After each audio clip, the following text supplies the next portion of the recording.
I love the chase and the hunt, and I set the pace when I'm running. I always take what I want and I always give it 100. Don't need a bank, no I'm funded. Play the game like it's nothing. I'm always thankful for something. Don't take for granted, stay humble. Now wake up, it's time to look at What's up, everybody, and welcome to the Comment Riders. I'm your host. My name is Josh Meek, the Uber Geek, and joined, as always, is my good friend, Toby Tobes. What's up, Toby? Not much, Josh. Josh, I have important news for you. Oh, I'm ready. Hit me. The mysterious game master recommended a new video game to me. And first, I'm going to give you the high-level introduction to this game. Okay. I'm going to tell you the nitty-gritty. Did you ever hear the game Nier? Or Nier Automata? Or Nier Replicant? Or yes. What do you know? So much like the Kingdom Hearts setup, what do you know about Nier? Okay, so there's an anime maid lady. That much I know. I know that it has a bunch of different endings that you can get. And like, you know, it's sort of like playing the game over and over again and getting the different endings, or like playing the different parts of the game over to get the different endings in different spots, like pieces together the whole story, basically. But I think it's mostly like a third-person action game featuring an android maid. That's basically it. So that's pretty much my take on it too. Okay. But I've been playing Nier Replicant the past week or two. Now, is that's the first game or the second game in the series? I don't know. Okay, gotcha. we're good at this so far. But so in this game that I'm playing, you're the nameless hero who you name by yourself, and it's all about a quest for you to save your sister from the darkness. And let me tell you, A, the story is actually pretty good, and I think I was gonna like these games. B, the ending thing is not as obnoxious as you think it would be, and as part of that, it's actually crazy like how good these games are, because Really? like so you play through the whole. So Replicant, the one that I'm playing now, goes up to ending E. Okay. Okay. So every time you start a new playthrough, it adds to the backstory more so than adding like current story. So an example, and I'm not going to spoil all of Replicant. So I'm going to spoil the one of the weaker reveals. So the first time you play through, you go to this desert town and you have to save a king, and eventually he gets married when he gets older. And when you play it the first time, you're like at the wedding, and it's dramatic, and all of a sudden the wolves attack from outside because the wolves are dicks. So you kill all the wolves, you go to the wolves' house, you smash the main wolf who's infected by darkness, and everyone's happy. So you're like, oh, fuck these guys, this is crazy. Oh my god, the guy's wife died, and it's all big dramatics. But then, Josh, and here's the key. When you play through the second time, they show you the backstory of the bosses that you fight from the first playthrough. Oh, okay, that's cool. So you find out that the wolf, or the main wolf, was basically just like, I think we can live in peace with the humans. There has to at least be one or two good ones of those. We just have to lay low outside and play it cool. So then they show cutscenes of like all the people that lived in the desert city just killing the wolves all the time. And the one day the wolf snaps and he's like, fuck this, you keep killing all of our wolf kids. Now we're coming for you guys. And that leads into the fight that you fought in the first playthrough. So I never would have thought that all these lead-in things would work as well as it does. But like they're all so solid that like it gets you hyped and you're like, holy shit, this is actually an awesome way to play a video game. That's cool. That's awesome. Yeah, I knew that that was the vibe where like, yeah, each ending would like reveal things and put things in new light as you were going. So it wasn't just like, now she's wearing a different dress at the end. And now the guy's sword's orange, and I know that means something. Like, so that sounds 2B, very cool. Yeah, it's actually way better than I thought it was going to be. 2B is the one that, not Toby. 2B is the android maid lady that you're speaking of. 2B. One, like the streaming service that has Kamen Rider on it. 2B. Yes, exactly. This one doesn't have her in it, I don't believe. This one has, it's spelled like Kane, but it's Kaini. Yeah. And she just wears lingerie and runs around and fights people. And like, it's just weird that like that's the whole thing. And you have a book that's on your team, and the book is like a snide British man who tells her to stop being such a hussy and put clothes on and put on her finest spring undergarments for the wedding if she's going. And then she tells the book, I'm going to shove your face up your asshole. And she might be the best character in all video games because she curses like a freaking sailor. Nice. So yeah, I pulled up the Wikipedia entry, so now I'm an expert on Nier. But this is wild. I've never heard of this before. So Nier Automata, which is the second, that's a sequel. That's the sequel to what you're playing. Okay, good. That's the one that like brought it into my radar. I feel like that's the one I heard people talk about and stuff. Nier, the first one here, I'm looking at the cover and I've never seen this game before. And then the release that they explain is crazy. This is nuts. So in Japan, this game came out as both Nier Replicant, which was for the PS3 and featured a young main character, and Nier Gestalt, which was the Xbox 360 version that featured an older main character. So in Japan, it came out as two different games with different main characters for each of the systems, but they only released Gestalt outside of Japan originally, and they just called it Nier. So they didn't even like pretend like there were two different versions at Interesting. first. Now since then, the actual Replicant version has come over and is everywhere and stuff, but there's been a remaster. But yeah, originally they must have thought that like, we got to have the old gritty guy be the hero. Obviously, that's the one we're bringing over. But And it's funny too. So like the Nier Replicant they have on Steam, I guess it's like has like kind of DLC and it's kind of the dumbed down baby version of like the original PlayStation ones. Okay, good. But the actual title of the game that I own is Nier Replicant ver.1.22474487139 ... Yo, I was gonna bring that up next. You know what's even better about that? Like they definitely have an internal version of what the game actually is as well. Like whenever they release an update, I'm sure they're keeping track of it with a version number. So like they have the actual title of the game that has a version number on it, and then it would also have an internal version number too, which is madness. And to wrap it back around to the greatest thing ever. So while it's not a Kingdom Hearts game, there's a lot of weird things in this game that I can line up pretty easily with Kingdom Hearts. And it's just like, wow, this is just more Kingdom Hearts content or adjacent content. For example, at one point they talk about the 13 evils in the Nier Land, and there was 13 organization members in Kingdom Hearts. See, you had me like I was into this game at first. I was like, man, I might have to try this out. You should try it out anyway. Now you're tying it to Kingdom Hearts. I'm like, That's only in my brain because of how much I know. That's true. Everything's Kingdom Hearts. That's all I see. Kingdom Hearts as far as the eye can see. That and Yakuza. It's everywhere. See, I was going to tie it into Kamen Rider because, you know, you're like living the same life over and over again. It's kind of what Ace is doing. We found out this week. That is true. Yeah. Well, are you jumping right into the actual episode? I'm not. I'm sorry. Are we cutting? It was close. I dipped a little too close to our real content there. No, before we do that, Toby, we have emails we have to read. First of all, we have business to attend to. Oh, please do. Business me all over. Our first email comes in from Charlie from Texas. If you remember, whenever you say his name, there's like a switch that flips in my brain where A, I start laughing, and B, I'm like, whatever he's gonna say, I feel like I need a rebuttal no matter what. Well, because last time, for catching everyone else up at home here, our last interaction with Charlie was you stealing his idea for our Discord supporter title and telling him that he never came up with it. So yeah, that makes sense. You've created an antagonistic relationship here. Charlie, on playthrough B, maybe your ending will be a little bit different. Well, Charlie's already taking the high road here because Charlie opens his email by saying, "Hi, I'm so excited for the Patreon. That was such a good idea that you came up with, Toby."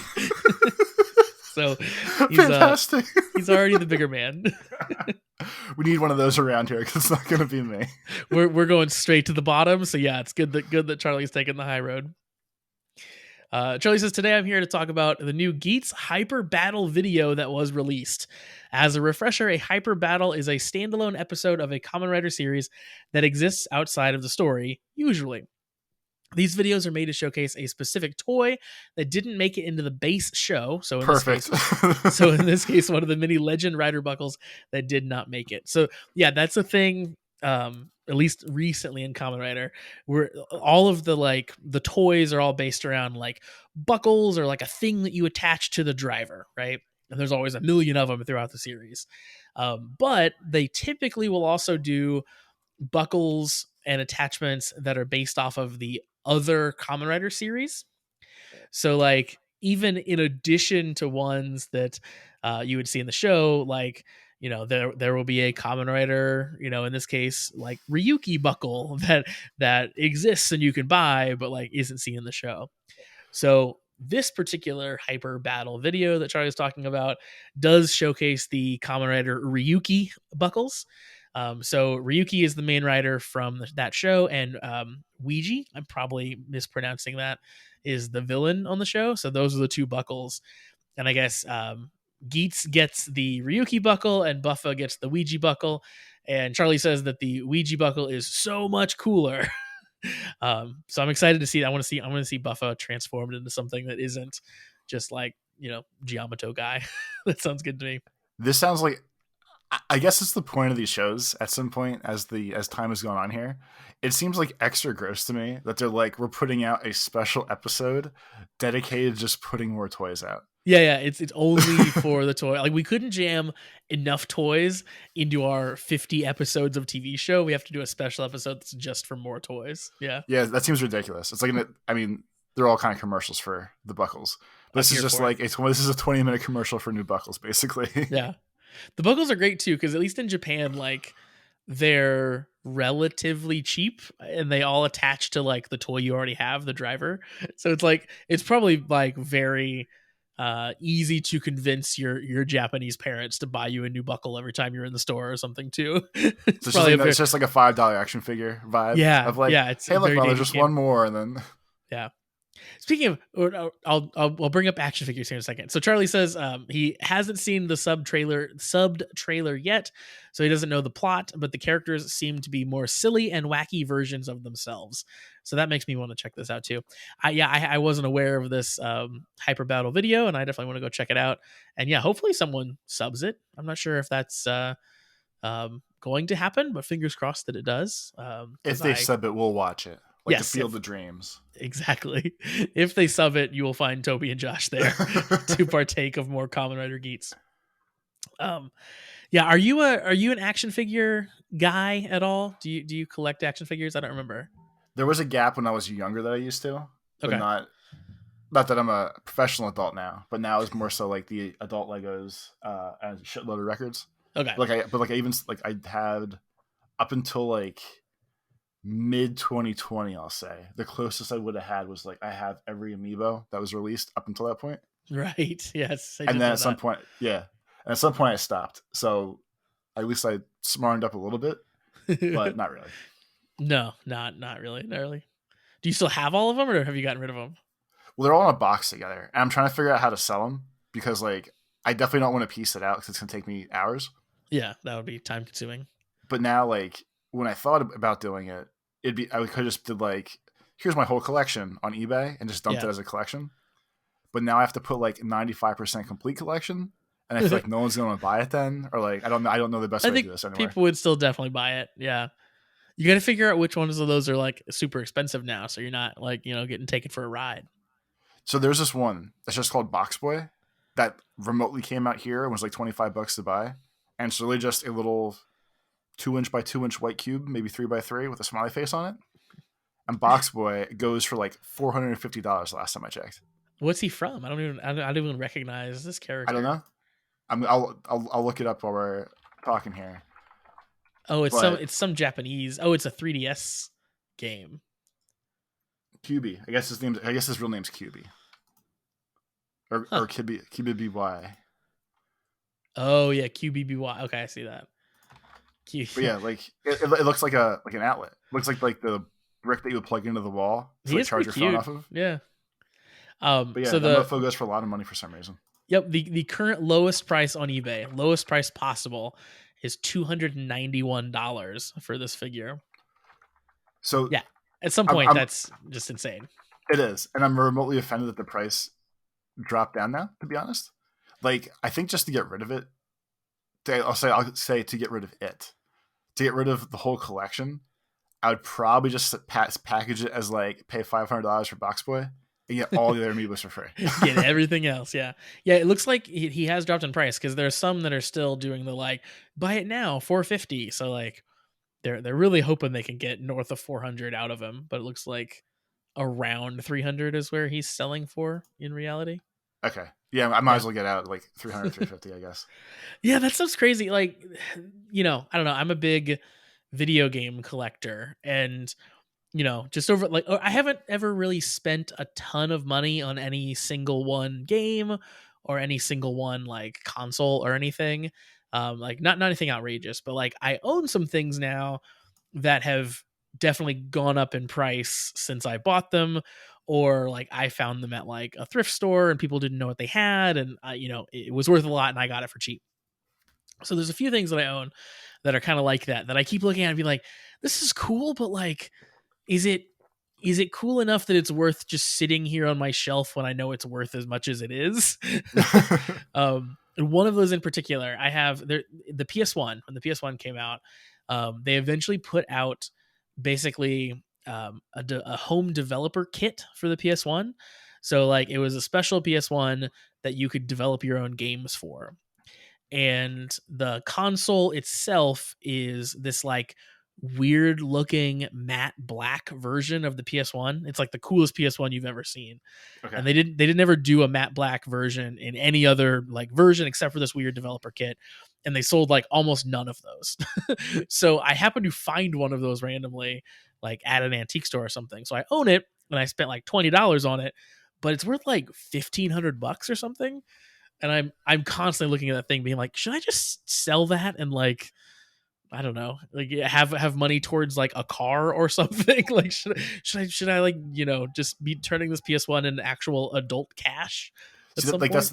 that's the way I kind of think about it, or at least the way I probably think about it, where it's like, if I sold the whole collection now, sure, I would have $400, but like I don't need the $400 at the moment. Like, Yeah. I have my savings is okay and shit like that. So it's like, well, I could get rid of it. I could get like a gap of shelf space back from the basement where the amiibos are all nicely packed away. But it's like, so I don't notice them. And I don't really need the money where I'm panicked and I'm like, what can I sell to try to get some funds quick? So they'll sit down there and then I'll just forget about them again tomorrow and we'll go on with our day. See, wanting space back is the thing that did get me to start selling like magic cards. Well, I guess wanting space back and also wanting to buy a new computer, but not wanting to spend money for it. So it was like, I'm gonna consolidate and get rid of a ton of these magic cards. And so I ended up selling them on TCG Player. I'm an actual like direct seller on there, which was like hilarious. And ended up buying a laptop just from like a nice laptop from stupid pieces of cardboard that I had. Like the idea of that is insane, that like I was able to convert these things that were literally worthless to me because they were just sitting in boxes into, an actual laptop that I use every day now. But but most of the time I'm not compelled to do that like you. It's just easier to just leave things sitting on shelves sometimes. Well, see, it's like that, and like especially with the magic cards we're talking about now. Like we talked about this months ago at this point, but Disney has their collectible card game coming out. Oh yeah. We're like 3 or 4 months away, and I'm like, I should sell things because I'm gonna want to buy all these stupid freaking Mickey cards. Yep. But I would probably buy the Mickey cards first, and then figure out what to do with them, and then figure out what to do with the amiibos. Yeah, for sure.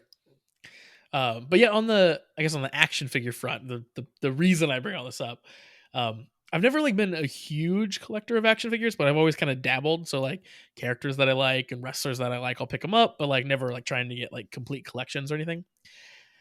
Action figures are so expensive now. Like the like base price of like a Marvel Legends figure or like a wrestling figure is like $25 now. That's insane. I feel like they were, at least when I was growing up, I would say like $10 max. Yeah. And maybe like 15 for like a special limited edition Ninja Turtle or something. Like it was at least at the point where like my parents could like randomly buy them for me once in a while, and I didn't have to wait until like a birthday or Christmas, right? Like they They were maybe on the upper end of the toys that you would get like randomly, but you still like once in a while would get just like a random Spider-Man figure when you would go to Walmart. And at this point, like I'm a functioning adult and I can't really randomly buy figures like that anymore because they're so expensive. Like just like I just don't know what happened to action figures where they got so ridiculous. I guess because like it turned into like no longer the kid thing. Yeah, And that's now exactly it's just like the adults like us just buy things and flip them right away. Yeah, I think you're totally right. Yeah, kind of the point where like, yeah, if an action figure is like half the cost of a brand new video game, like something's gone wrong. Like just the path went the wrong direction. Yeah, I guess a lot of what I was buying too as a kid was like the GI Joes, which are like the cheapest versions of action figures as well. Like they're the tiny little 3-inch and ones. Yeah. yeah, exactly. Yeah, that was my biggest collection as a kid was of GI Joes, which is probably because they were the cheapest in the toy aisle. Now that I'm thinking back, it was probably like, no, you don't want that giant Spider-Man. You want this little guy. He's really cheap. Like I'm looking now to try to figure out how much like things cost when they first came out. Yeah, and there's no like from quick Google search, there's no real good way to I think get that number. Like people, it seems like people are saying like GI Joe's like $20 in the 90s, but it doesn't sound right. Like that seems like absurdly high. That can't be right. Oh, I bet the 12-inch ones were because those were always a little bit fancy too. Like the ones that were like the same size as like a Barbie, because those always came with like the real clothes and they would have all the accessories and like those were typically like higher end. Like I was never a kid who had any of those because they were too expensive. So that makes sense that those would be $20 or so. Gotcha. So I found this Optimus Prime AFA 859090, whatever the hell that means, 1984 toy. And I could have swore I had this thing. See, it opens up into like a base. Yeah. Optimus Prime, the truck that turns into a base, is currently on eBay for $26,000. $26,000. Oh man. And it probably cost like $35 to buy when I was a kid and my parents got it for me. Collectors have ruined everything. Collectors have ruined video games, and comic books, and toys, and records. Because that's the thing. Like I collect these things too, but I just want to get them to play with them. Like I want to buy action figures so that I can open them and play with them. I want to buy video games so that I can open them and play them. So yeah, it's just buy things and use them. That's what I want people to do. Don't hang on to them and then sell them on eBay in 10 years. Well, not even that. Like the people that I've probably done it once or twice. So I'm taking the high ground now for no reason. But like if you're buying, like I'm gonna use records because that affects me the most. If they're like, hey, there's 100 versions of this record coming out, and someone buys like 5 of them just to put them back on eBay seconds later, yeah, I think those people can fuck off. Oh, for sure. Yeah. Like I will give a slight pass to the people because I think this is what you do a lot of times too. You will do the I buy 2, 1 to open, 1 to keep sealed thing. Well, at least buy different versions of that. So okay. Like as an example here, my record rack probably holds like 30 records per shelf, 30 to 35, somewhere in there. Mm-hmm. So one whole brick of the IKEA cube thing is like all August Burns Red records. Okay. So their newest release, I think I have 7 versions of, but it's 7 different versions. 7 different colors. Yeah. Yeah. And like, so Ice Nine Kills, I really like, they're one of my favorites. I think they put out 24, 25 different variants of Jesus Christ. Their most recent album, the Welcome to Harvard one. So looking at my shelf, because I can read the font almost from how many times it's repeated on the shelf. I think I have 13 of them on the shelf. I have 1 in a record frame on the wall. And I know at some point I stopped buying them because it was like $35 or $40 each edition. Each time, yeah. And I'm like, I think I spend enough money on these assholes now. Like, yeah, I bought this album enough times where I'm not going to listen to it again at this point. They're good. You've funded their next tour. Yeah, that's my flex. That's what you kind of let them know whenever you see them in person. All right, so look, counting real quick. I have 9 variants of that album. It looks like there's 16 of them total. So the first 9 or 10 that were released, I grabbed, and then they kept putting out like different ones, and I'm like, okay, no more. Yeah, I truly have too many at this point. Yeah, I'm good with just like one, but I know that's like a big thing. Like I keep up with like Hot Wheels collectors and stuff sometimes too, and a lot of you hear that a lot with them is like on the fancier you know um like the club Hot Wheels that come out, they'll buy two, they'll open one, they'll keep one sealed, and like okay, I can get on board with that as a concept, and like you're buying different colors each time, I can definitely get on board with that. But yeah, when it's just like I'm buying this thing just to stockpile it because I think it's going to be rare, or just to instantly flip it. Like if you are buying like even in new stuff, if you're buying like multiple PS5s just to like flip them, just like go to hell. No one needs you existing in the world. You're just making it worse for everyone. Please stop. I Well, will never especially understand that. especially like now as I get older, and we'll stop Toby and Josh talking after the end of this conversation because we're getting in that weird space now. So like I'm old enough now where I think about it and I'm like, okay, even if I did find a PS5, I could buy it and probably flip it for double.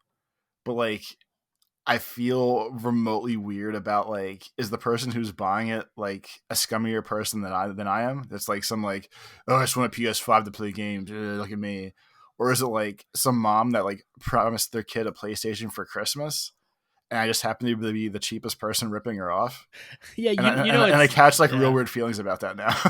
Like either way, like I mean, like either way, it's someone who is like working out that value proposition in their head of like, I guess I'll succumb to this because for whatever reason I want this thing in my life now and I'll pay the price for it. And like, yeah, it may sometimes end up being like, I'm a baller, I'll spend whatever, who cares? But like more often than not, it's probably just the mom who like desperately needs to win Christmas and will pay anything. Yeah, see, I can't risk that anymore. It's just too much. Yeah, just like at some point, it's like just don't. If everyone didn't act that way, then these things wouldn't be as rare as they are. You know? Yeah. Just everyone just be better. That's really the moral here. And speaking of being better, now we're going to be better people and talk about what everyone's here for. Kamen Rider Geats. Toby, we're gonna do them so good this episode because we are here to talk about Kamen Rider Geats episode 27 and 28. We're doing 2 episodes in one here. And people would think maybe that's because we're so good and so cool and great about this. Yep. But it's really because we figured like, so if you're keeping up with us or keeping up with the show, 27 and 28 kind of blend together functionally, I guess, or thematically. So Josh and I'm going to smash them into a Kamen Rider pie. 2 layers. How do you think you make pie? You smash crust. You smash crust together with fruit. I thought you were going to be like a smash burger or something, but no, you want pie. Okay. Yeah, episode 20 and 27 and 28, Toby. We are in the midst of our Giamato Grand Prix. This is the second round, I guess, of the JGP.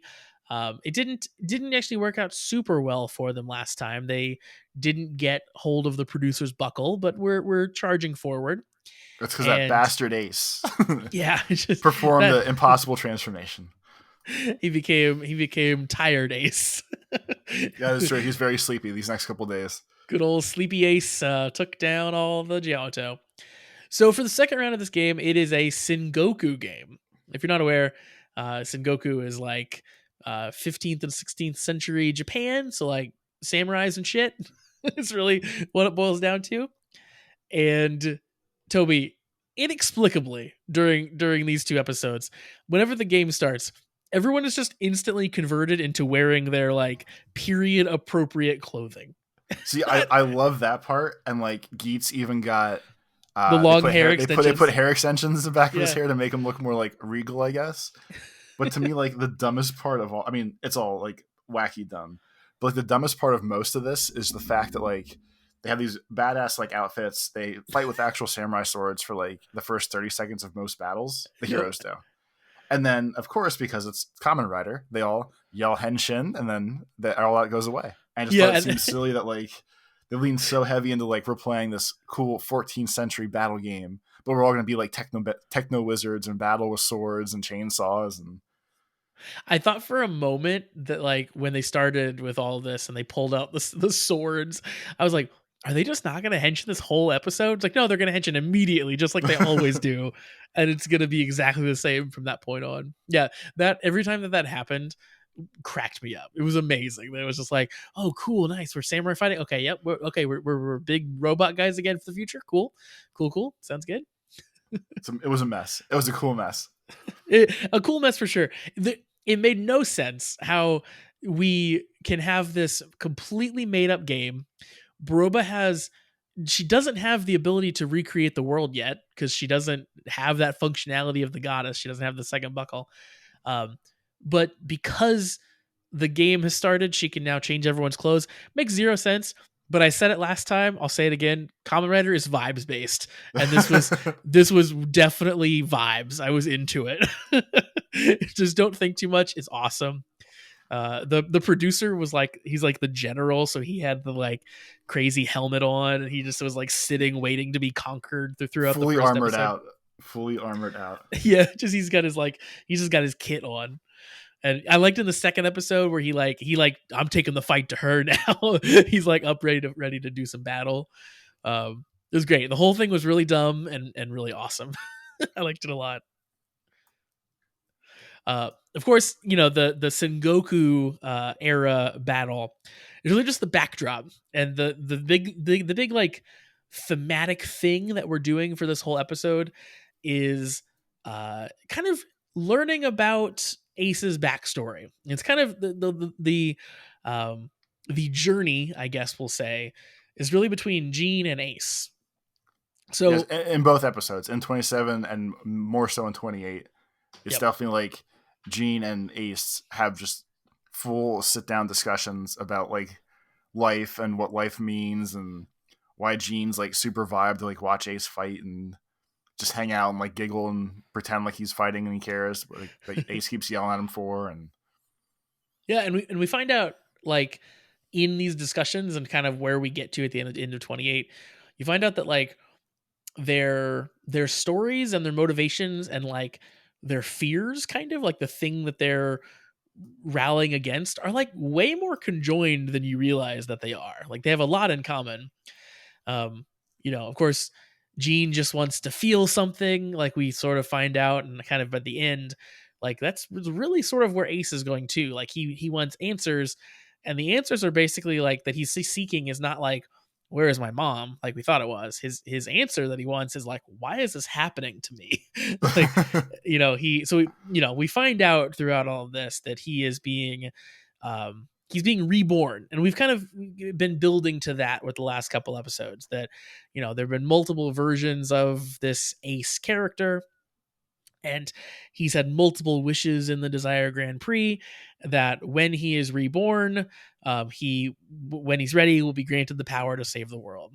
So at the end of this, we realize that like this has been happening over and over and over again since 1 AD. It's been like 2000 and some years. There's been countless incarnations of Ace, and each time he's asking these questions because he wants to know like why am I reliving this? Why have I had to live through so much death and sorrow? And like I thought that was like really like a cool twist of like, they didn't really give us any new facts, but like they sort of reframed what we knew about was happening to Ace. I thought that was really awesome, because that's kind of the same thing happening to Jean, of like his life is predetermined, so he doesn't feel anything, there's no emotion because everything's planned out. So when he goes back to Geats' time and he risks his life and he almost dies, like yeah, he's scared, but like he felt emotion for the first time. He's defending Ace, he feels alive. That's what Ace wants to feel again, right? He wants to feel he wants to feel stakes when he dies. He wants to feel like he's not just going to wake up and it all happens over and over again. Well, yeah, like I think like the main one for Jean in particular was like when he starts talking about how things are. Like obviously they use other characters to hammer home the point just in case like the vagueness isn't hitting. And Ace like smiles and like gives him like the understanding that he's like, no, he's like, I get it now. He's like, when you know what your entire life is supposed to be, like I'm sure you feel nothing because you're just like, okay, I'm like a robot. Like I have 20 years, and 20 years I'm just gonna stop. Like this is what it is. So now that you're here with me, and like I know why you get so excited about this shit, because you have no idea what I'm gonna do, and this is the first time in your life where you have like no actual idea what the hell's going to happen or like what's Yeah. going on here. Yeah, he's flying without the training wheels on all of a sudden. And yeah, this was the first time really he like really got that. But he like really realized what he meant with the I just want to be moved. Like, Yeah. this is it, bro. Like you're being moved. Um, at the end of 28, he cries like, what is this stuff on my face? What's going on here? It's like you're experiencing emotion, young one.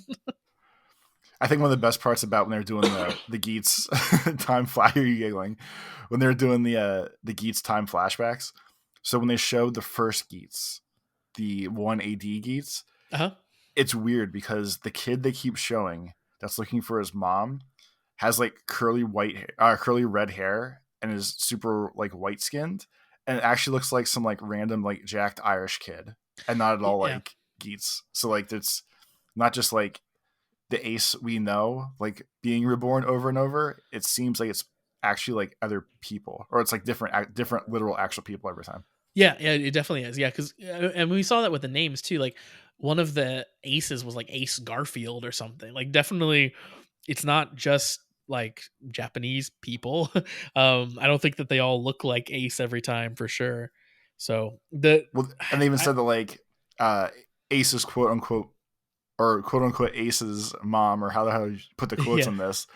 They're like, it's just a crazy coincidence that like every time that you're reborn, your mom's like, hey, Ace is a good name. We'll name you Ace. And that's why like one was the Asu kid, Asu, yeah, and the other ones are Ace. It's just like mom always likes the name. And it made me laugh because like at the end of, I don't think it was the first Bioshock, but it's one of the other ones when they do the we're gonna try to make this crazy time travel dimension story make sense. mm-hmm.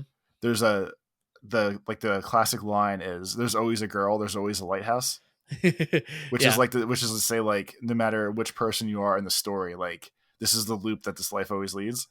And that's all I could think of. We're like, there's always a Geats, there's always a mom, or there's always an Ace, there's always a mom. Yeah, there's always an Ace, there's always a mom, and there's always a coin. We found out as well, which that was a really interesting part to me. That not only is he reborn every time, not only does he retain his memories, and his mom inexplicably names him Ace every time. The coin that his first mom gave him, he just happens upon and finds in every single reincarnated life. That coin finds its way to him. So I have no idea what's happening there, but that's fascinating from a weird Penn and Teller magic act front, I guess. But It's yeah, gonna be like some weird tie that like it's why he always wins. Like I feel like it's gonna have to be like how KY always gets the boost buckle.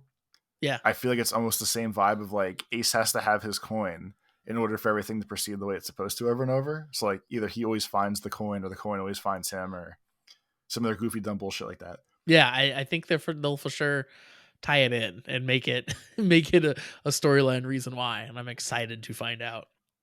There was also, they didn't really explicitly say it this episode, but I think that they maybe touched on it in one of the last couple episodes. But like the idea too that Ace has been reincarnated so many times, and like some of his lives just he doesn't even interact with the DGP. He just goes and lives like a happy Ace life and then dies.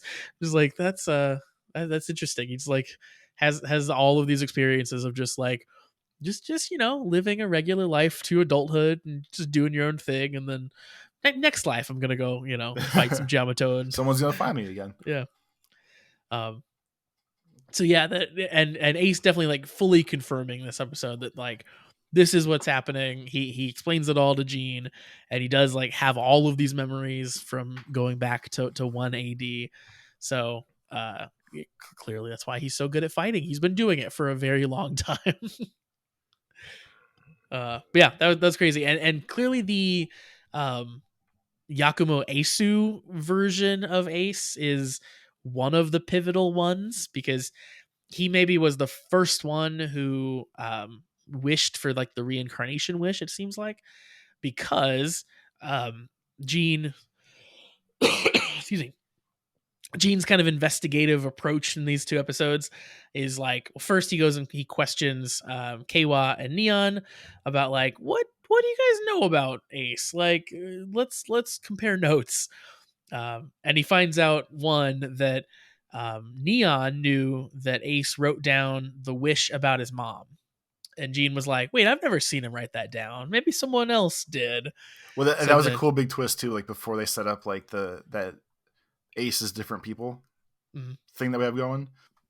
When he did say like, yeah, like I know he told you guys that he did this, but he's like, I've watched the entire time, and he's literally never done this. Like I don't know who you think you saw or how this happened, but like I don't know. This definitely wasn't a thing that I'm aware of.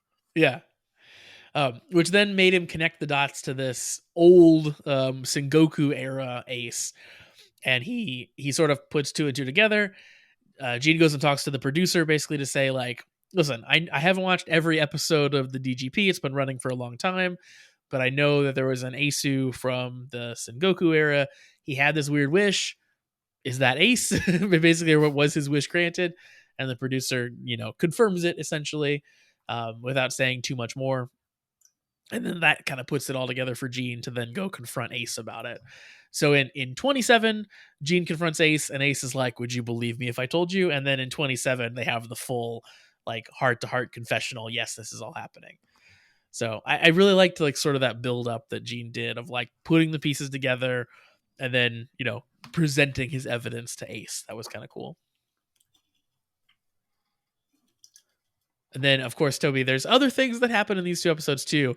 There The was other things. there were a few things in addition to samurais and learning about our boys. Um, the game master continues to be a moron because at some point he and Sumi decide they're going to storm the castle of the JGP, and the game master is going to take his driver back. Dang it! He has a Turns out, plan. his plan falls apart as soon as Baroba shows up. He just completely gets punked out. Baroba gets to copy his fingerprint, so they capture him.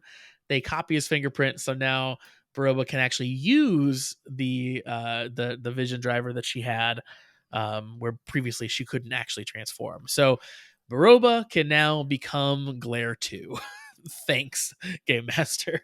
Well, and the best part of all that was like, so of course they have like their wacky version of the conversation, and Baroba's like, "I need your thumb, so I'm going to take your thumb now."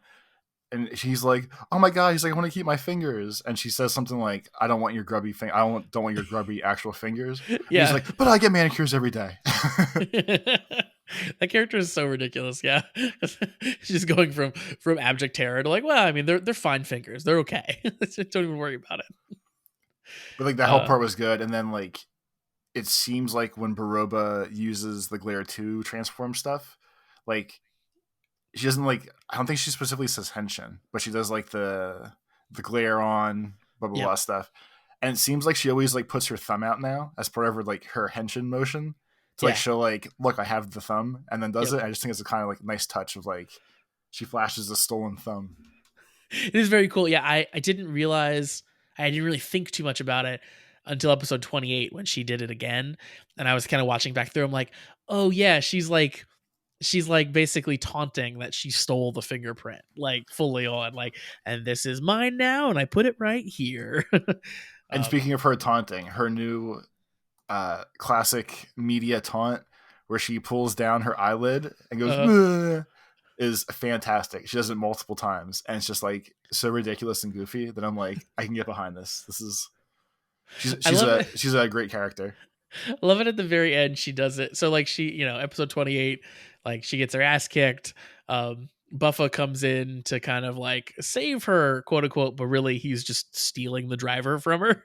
Yeah, he's like, you're doing a bad job of this. I'm going to use this now. Yeah. So like everything's falling apart for her, and her retort for it is like, and pulls her eye down. It's great. I love it. She's fantastic. I was a little sad. So when she got the Glare 2, transformation ability, and I realized like, oh, she's just going to become Glare 2 now. She's not going to become like the giant transformation, huge monster that she was before. Like I was a little let down because I liked Giant Baroba so much, but like it makes sense that we can't just constantly have Giant Baroba. She needs to be human sized so she can actually fight with these people. Yeah, for like Um, for it to keep up with like the normal system of we need to have respectable battles here. yeah, but I was won over basically as soon as that first transformation happened, the first battle, because kind of keeping in line with everyone who uses the Vision Driver, they come across as like so calm and collected while they fight because they always have these like tertiary objects fighting for them, whether it's like the floating balls or in her case, it's really awesome. She always has the like two Giamato flanking her because she's taken them over as the clones. She's kind of like copied their helmet. And then I love this part. She can give each of them a buckle. She hooks it to kind of the side of her driver so she doesn't like lock it in.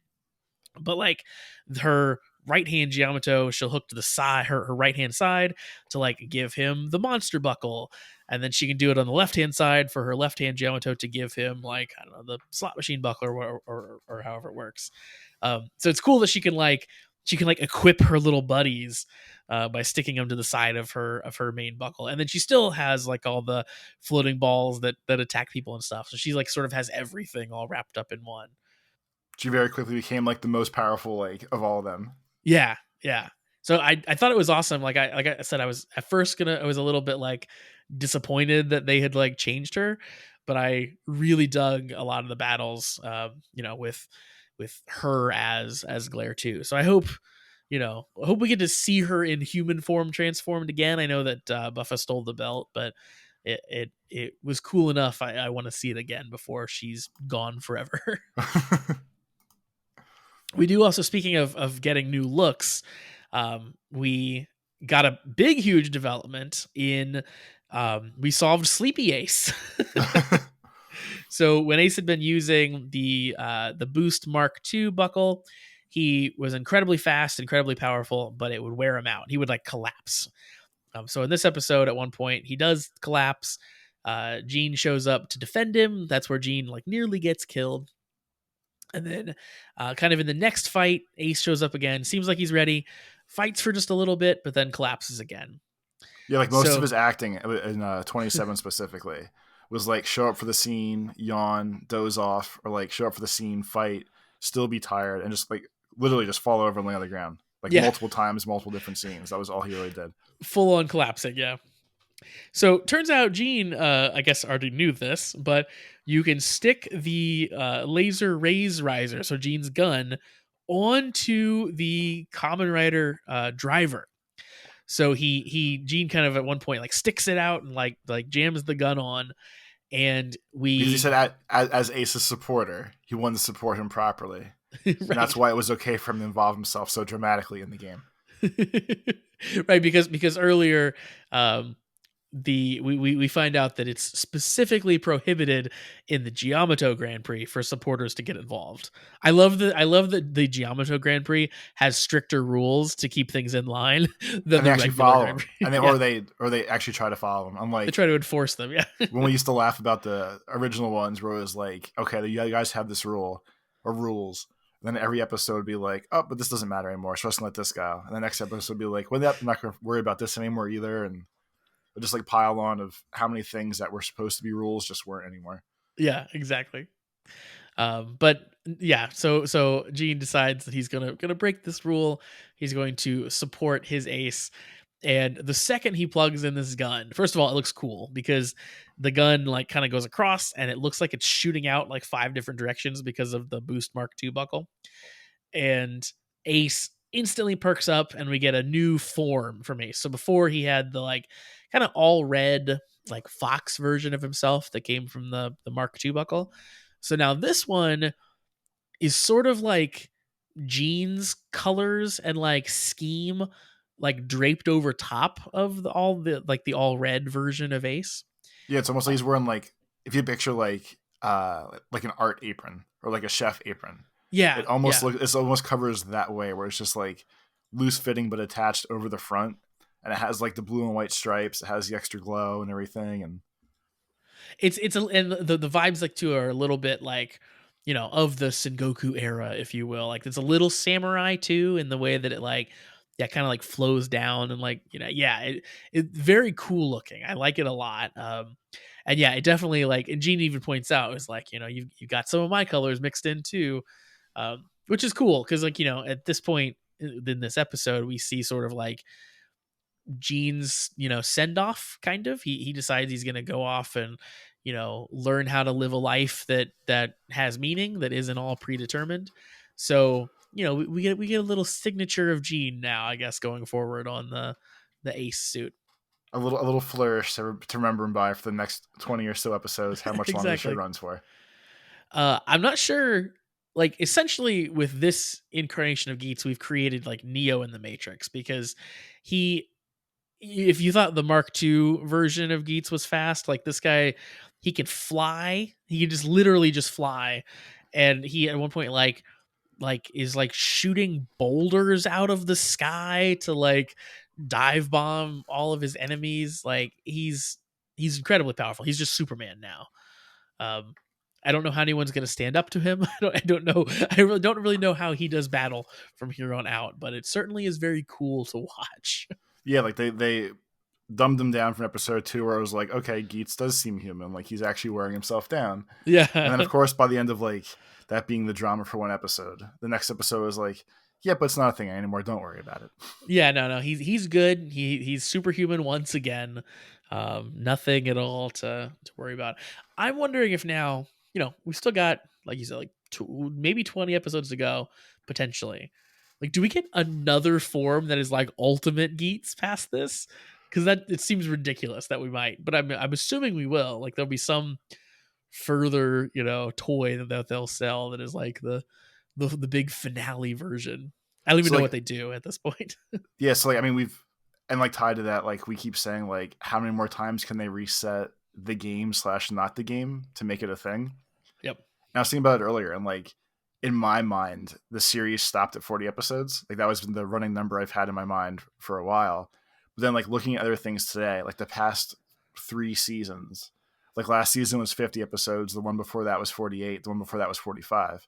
Yep. So not that like another 5 episodes is that many more, if this is another like 45 episode run, but like I truly don't know what you do for the next 20 episodes, we'll call it at this point, to make it like still interesting. I guess, yeah, let's take it into like prediction time then, because that's, we've kind of hit all the big high points here in these 2 episodes, and the end, which I think is very interesting. Buffa ends up with the buckle, as we mentioned, with the driver rather. And he, we have Baroba basically asking him like, what are you going to do with this thing? And he was like, well, first of all, I'm going to go pay the goddess a visit. So he teleports off and goes to see the goddess. He can't do anything with it, but he's, at least menacing and saying, he'll be back with the other driver.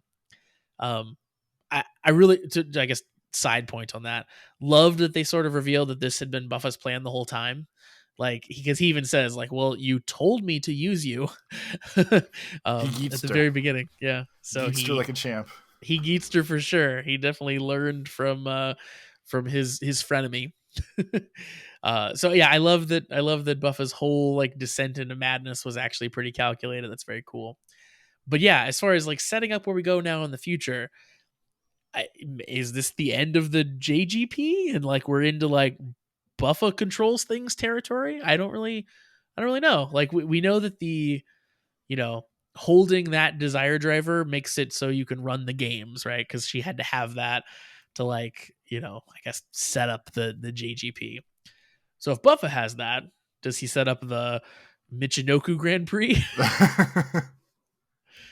I could see that being a few episodes, right? Like Buffa attempting to fuck with Geats by just like forcing him into like one-on-one fighting situations over and over again or something. He just tries to slowly murder each Kamen Rider by manipulating the game around them. Okay, so like we'll say counting that, and I'll put the number at 45. We'll say there's 45 episodes this season, just to have a number to work with. Okay. So if we give that 3, that puts us at 31. if we give Geats finally finding his mom, we'll give that 3. That puts us at 34.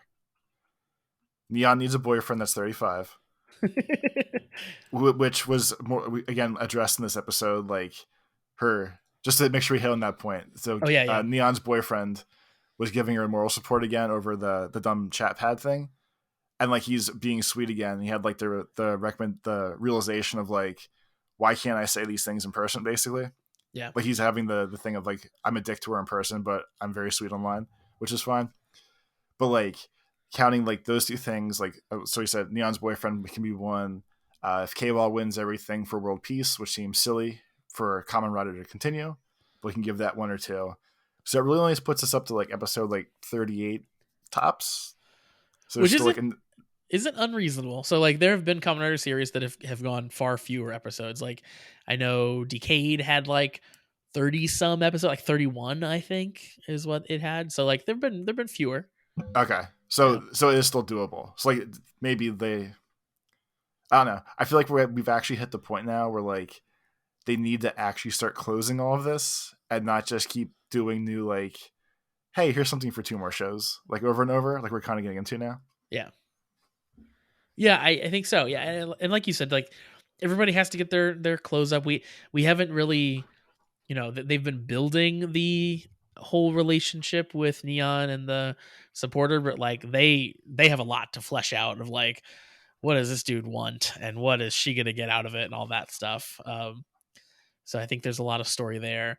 I think there's hopefully more to Kekara, the frog friend. I don't know. Maybe he's pretty one note, but maybe we'll find out more about him too. Well, and the best Kekra part in these 2 episodes was during everyone's meet your sponsor parts again. Kawa was like, so why did you choose me? Why did you want to be my sponsor? And the frog flat out just says like, because I enjoy laughing at your antics. Yeah. So like the frog is literally just like the audience in real life of like, no, you're enjoyable because you're like the goof. You're the lovable scamp. So that's why I root for you. Oh, Kawa. You're going to ruffle your hair. Yeah, I hated the scene with Kyun and Neon being with him pulling the like, ugh, I can't say things like that to you in person. Like, you're gonna be that guy? Like he is. I liked it better when he was the like cold manipulating person who was like putting her down on purpose to make her like him more. The pickup artist, the classic pickup artist. Exactly.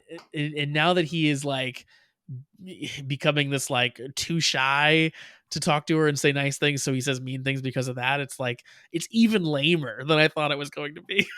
I was either last week or 2 weeks ago or whatever, like I made the joke of like he's basically the guy that like has a crush on the girl in kindergarten and like pushes her in the mud versus saying like, hey, you're cute. And like he even has like the wherewithal now to be like, I know I'm being an idiot to her, I guess I'm not going to stop, I'll just keep doing it, but I do recognize that I'm doing it, which is like a weird flex too. Yeah, it's like even worse then. just stop. So yeah, we've got to solve all that stuff. Which also like there's probably maybe we have more about her dad, like or maybe the whole like, you wished for a daughter was revelation enough about him, and we won't really get too much more. I'm not sure. But yeah, there's tangents we could go, but as far as like what's the main structure of the series where you're going to start fleshing these things out, I don't really know. I'm excited. Yeah, like there's tangents, but none of them are like long-term tangents. Right. Exactly. They're all at the point now where it's like you can dedicate an episode to wrap this up, and then it's like we're good for that specific small side story that's still there. Yeah. But we were also a couple episodes ago being like, where are they going to go next? And then they turned into a Giamato Grand Prix instead. So we wouldn't have guessed that, I don't think. So no, probably not. I don't think that was one of our many wise guesses that we had during those times. No, not at all. All right. So yeah, we are anxiously awaiting where we go here in the future.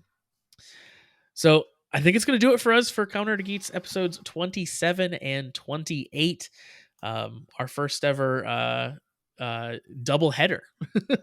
Makes sense. Baseball's back. We had a double header, Toby. We fit it all together. It in.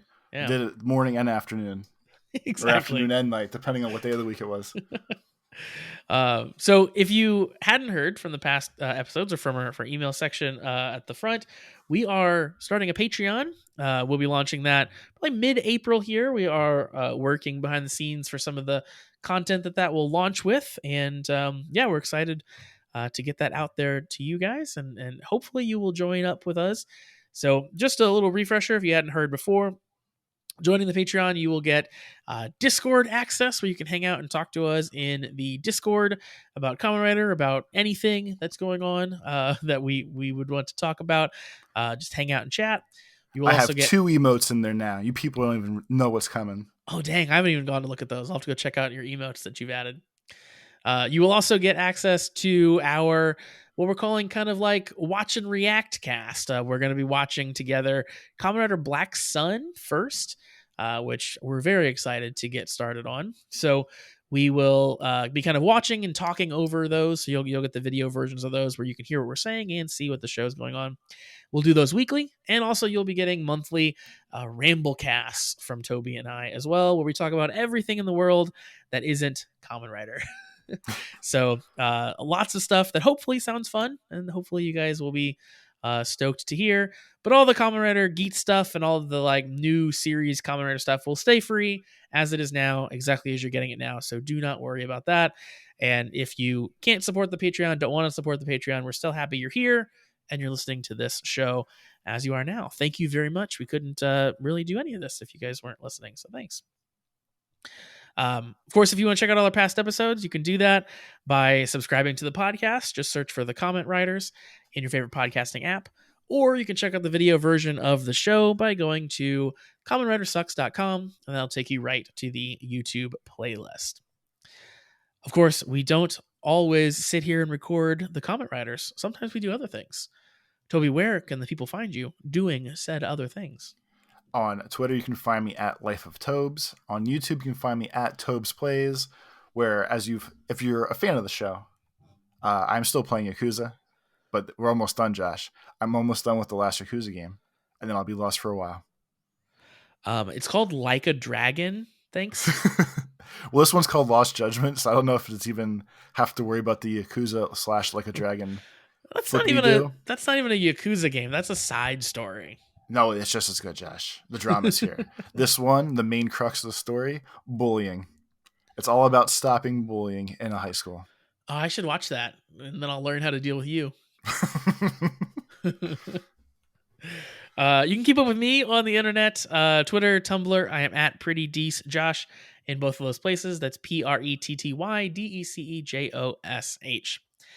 So once again, we'll be back next time for Kamen Rider Geats episode 29 now. Getting pretty high up in those numbers. Pretty excited to see that. And be on the lookout for further details about the launch of our Patreon. That is coming up real quick here. We're pretty excited. So we hope you join us back here for next time for Geats 29. Until then, have a great week, everybody. Peace. I'm taking shots at the enemy. I'm gonna make it to the top, leave a legacy. If I got something to say, you better let me speak. Turn it up a new degree, bitch, you ain't seen anything. I pop off with the new rock, electric.